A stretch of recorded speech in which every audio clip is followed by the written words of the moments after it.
Bonjour à tous et bienvenue dans cette nouvelle vidéo. Aujourd'hui on va s'intéresser à Isis, la déesse protectrice, la fille de Geb et de Nout, mais aussi la femme et sœur d'Osiris.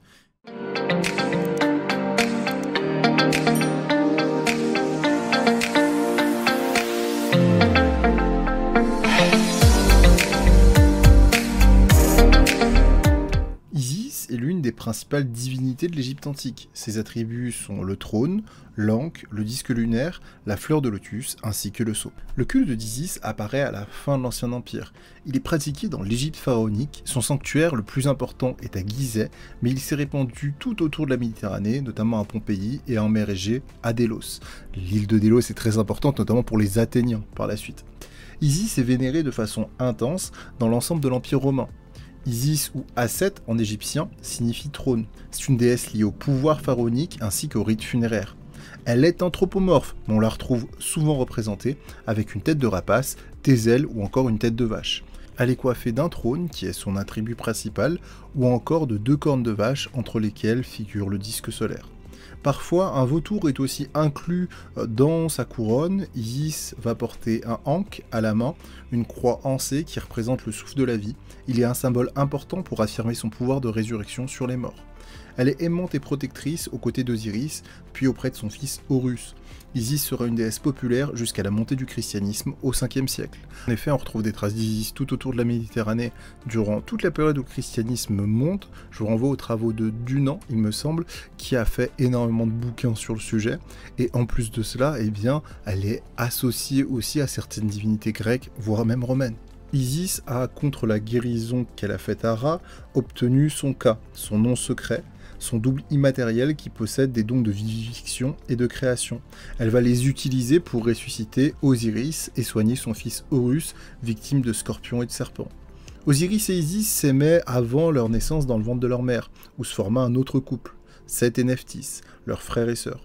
Osiris eut par erreur une relation sexuelle avec Nephthys, qui va mettre au monde Anubis. Anubis fut abandonné à la naissance par crainte d'une colère de Seth. Néanmoins, Isis, inquiète du sort de l'enfant, eh bien, le recueillit et l'éleva comme son fils. Osiris et Isis règnent sur l'Égypte jusqu'à ce que leur frère Seth, qui avait une infinie jalousie envers son frère, décida de le noyer et de le démembrer en 14 morceaux.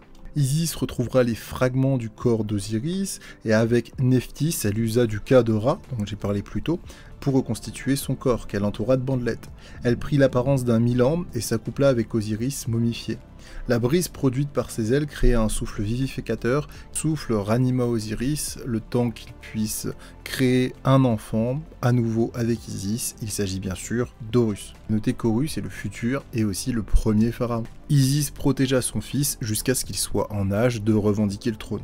D'ailleurs, il y eut un procès entre Horus et Seth, et face au conseil réuni par Ra, Isis en profita, se transforma en une belle jeune femme, et raconte à Seth qu'elle était la veuve d'un berger et qu'un étranger avait volé ses troupeaux à son fils unique.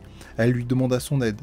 Seth déclara devant le conseil qu'il était injuste qu'un fils soit dépouillé de son héritage, et il se condamna ainsi lui-même. Néanmoins, avant qu'Horus fût couronné, eh bien, Seth le défia en lui proposant une épreuve que ce dernier va accepter. Se changer en hippopotame et plonger en apnée dans le Nil en crue durant 3 mois sans en sortir. Isis, inquiète pour son fils, fabriqua un harpon magique, qu'elle attacha à une corde avant de le lancer vers les hippopotames. Il se planta dans la chair d'Horus, qui hurla à sa mère d'ôter son harpon. Elle le relança et cette fois, elle atteint la chair de Seth, qui implora à sa sœur de l'en délivrer. Attendri, Isis reprit à nouveau son harpon. Alors Horus en rage sortit du fleuve et décapita sa mère, puis courut vers les dunes avec sa tête. Isis, transformée en statue de pierre, retourna auprès des dieux, où Thoth la reconnut. Il coupa la tête d'une vache et la plaça sur son corps, et la déesse reprit ainsi vie. Pour cela qu'Isis peut avoir la tête d'une vache, à ne pas confondre avec, bien sûr, Hathor, mais on verra ça une prochaine fois. Je vous remercie d'avoir suivi cette vidéo, je vous laisse laisser un petit commentaire si ça vous intéresse, si vous avez des questions, à vous abonner bien sûr pour soutenir la chaîne, un petit pouce bleu ça fait pas de mal. Je vous dis à la prochaine pour une nouvelle aventure, c'était Malicus, prenez soin de vous, ciao ciao.